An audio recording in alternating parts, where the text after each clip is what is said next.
तो भाई मोहम्मद सिराज ने दिया है सुनील गावस्कर को मुंह तोड़ जवाब। जी हां, मोहम्मद सिराज ने अपनी परफॉर्मेंस से दिया है सुनील गावस्कर को मुंह तोड़ जवाब। चौथे टेस्ट की पहली पारी के बाद सुनील गावस्कर का यह बयान आया था कि मोहम्मद सिराज को टीम में से निकाल देना चाहिए, मोहम्मद सिराज को आराम दे देना चाहिए। और यह आराम मैं आराम के शब्दों में नहीं कह रहा हूं, मैं ये कह रहा हूं कि मोहम्मद सिराज को टीम से निकाल देना चाहिए ताकि वो दूर बैठकर सोच सकें कि मेरी क्या गलती थी और मैं परफॉर्मेंस नहीं दे पा रहा था। यह उनका बयान जब था जब मोहम्मद सिराज ने 4 मैचों में 16 विकेट लिए थे और बुमराह के बाद भारत की तरफ से सबसे ज्यादा विकेट लेने में वो दूसरे नंबर पे थे।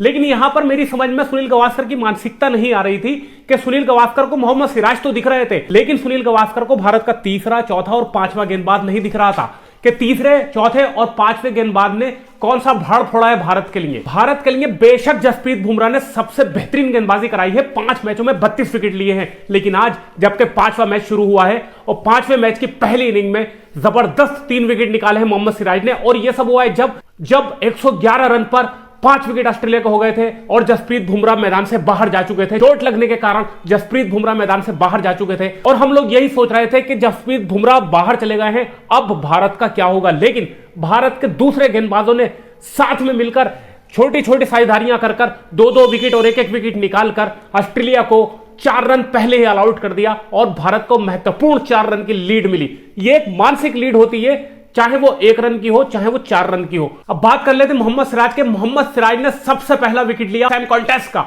और उसके बाद अगली गेंद पर ट्रेविस हेड खेलने के लिए आए, जो भारत के लिए ऑफिशियली हेडेक बने हुए, सरदर्द बने हुए हैं। लेकिन मोहम्मद सिराज ने पिछली कुछ इनिंग में उनको चलने नहीं दिया है। उन्होंने आकर पहली गेंद पर मोहम्मद सिराज की चौका लगाया, लेकिन अगली ही गेंद पर मोहम्मद सिराज ने उनको कैच आउट करा दिया और यहां पर इंडिया को 2 महत्वपूर्ण विकेट दिलाए मोहम्मद सिराज ने। और उसके बाद लास्ट विकेट बॉलैंड का लेकर उन्होंने ऑस्ट्रेलिया की पारी को जो था वो 4 रन पहले ही समेट दिया, यानी कि भारत को 4 रन की लीड मिल चुकी थी। उसके बाद भारतीय बल्लेबाज मैदान पर आए और ताबड़तोड़ 40 रन बनाए, लेकिन उसके बाद ऑस्ट्रेलिया ने वही तांडव शुरू किया जिसके लिए वो जाने जाते हैं। उन्होंने तड़पड़ करके 60-65 रन पर भारत के 4-5 बल्लेबाजों को आउट कर दिया और उसके बाद असली मोड में आए ऋषभ पंत। भाई ऋषभ पंत को मैं सैल्यूट करता हूं। मैं हमेशा से यही कहता हूं कि अगर आपसे डिफेंस नहीं हो रहा है तो आप अटैक करके खेलें। सिंपल सी बात है, भारत की ये जो टीम खेल रही है जिसमें 11 खिलाड़ी खेल रहे हैं, इसमें सारे के सारे बल्लेबाज भाई T20 क्रिकेट के बल्लेबाज हैं। विराट कोहली को छोड़ दिया जाए तो विराट कोहली जो इस वक्त बुरी फॉर्म में है, लेकिन मैं हमेशा से यही कह रहा हूं, अगर आप डिफेंस करते हुए 8-8 बार आउट हो रहे हैं तो आप अटैक करके खेलिए। तो ऋषभ पंत ने वही दिखाया कि 28 गेंदों उन्होंने अपनी 50 रन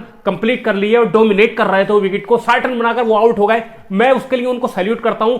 अगर आप 200 गेंदों में 20 रन बनाकर आउट हो जाएं तो वो मायने नहीं रखता है। मायने रखता है कि अगर आपने 28 गेंदों में 50 रन मार दिए हैं। तो भाई मोहम्मद सिराज ने बहुत ही जबरदस्त तरीके से कमबैक किया है और अब सुनील गावस्कर के मुंह से शब्द नहीं निकाल रहे हैं और सुनील गावस्कर किसी भी बल्लेबाज पर कुछ नहीं बोल रहे हैं, उनको ले देकर सिर्फ एक सिराज दिख रहा है। सरफराज खान को आप मौका नहीं दे रहे हैं, आपके मुंह से शब्द ही नहीं निकल रहे हैं कि भाई सरफराज खान को खिला लो। नीतीश रेड्डी पहले मैच में कुछ नहीं कर पाए, एक मैच में उन्होंने सेंचुरी मार दी, उसके बाद फिर से 0 पे गए, उसके बाद फिर से 0 पे गए, आज फिर 4 रन बनाकर आउट हो गए। देखते हैं एक सेंचुरी की बदौलत कहां तक खेलते हैं वो। रोहित शर्मा को बाहर बिठाने का कोई फायदा नहीं हुआ। Out of form Rohit Sharma को बिठाकर out of form Shubham Gill को ले लिया और वो भी ऐसे ही चले गए। फिलहाल यहां पर मोहम्मद सिराज ने जबरदस्त जवाब दिया है। तो आप मोहम्मद सिराज के बारे में क्या कहेंगे मुझे कमेंट बॉक्स में बताइए। और मैंने एक चैनल बना रखा है ऑफिशियल क्रिकेट का, जिसका लिंक मैं डिस्क्रिप्शन में दे दूंगा, प्लीज उसको भी जाके सपोर्ट कर दीजिएगा। लाइक करें, शेयर करें, फॉलो करें और हमारे फेसबुक पेज को भी फॉलो करें। जय हिंद, जय भारत।